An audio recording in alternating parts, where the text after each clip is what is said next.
Bəs deməyə yoldaşımıza heç nəyi. Yəni şikayətimizi kimə deyək? Bax, anasından olan şikayəti biz kimə deyək? Sizcə sizin yoldaşınız məsuliyyətlidirmi anasının danışığına görə, hərəkətlərinə görə, sizə qarşı olan münasibətə görə? Yox, heç kəsə görə məsuliyyət daşımır. Okay. Misal üçün, hansısa nəsə oldu, baş verdi və mən yoldaşıma bunu dedim. Və yoldaşımın bir neçə cavabı ola bilər. Cavab ola bilər ki, yola ver. Ən çox da belə olur. Cavab ola bilər ki, mən anamla danışaram. Da?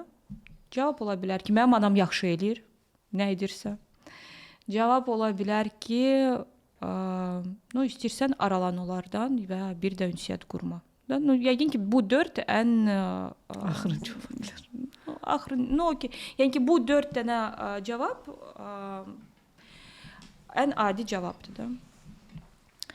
Və burada artıq bilirsiniz, məsələ nədədir? Əgər mənim içimdə o zədələnmiş ego var, harda mən özümü hiss edirəm yetərsiz, hiss edirəm ki, mən sevilmirəm.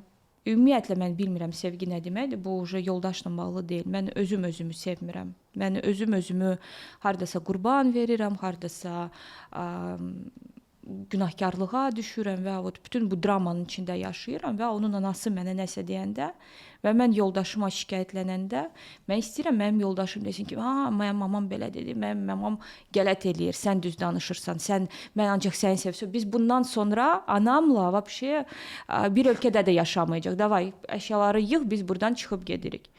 Və bu zaman mən hiss edəcəm, mən necə önəmliyəm, mən necə superəm, məni sevirlər. Əgər mənim daxilimdə bu özümə qarşı sevgi varsa, mənə ehtiyac yoxdur bütün bu proseslərdən keçməyə. Ehtiyac yoxdur ki, mənə kişi desin ki, mənim anam səhvdir, sən düzsən, bundan sonra biz mamamla danışmayacağıq və s.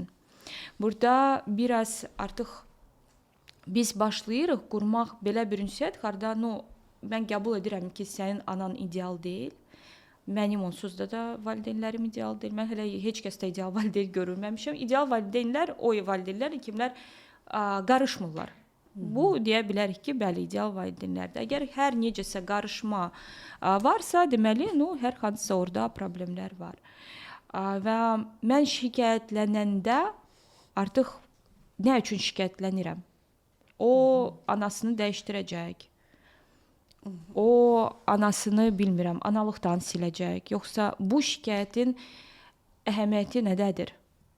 Bəlkə elə mənim özümə lazımdır baxmaq ki, bəlkə mən psixoloqla danışım. Bəlkə sadəcə vərdişdir.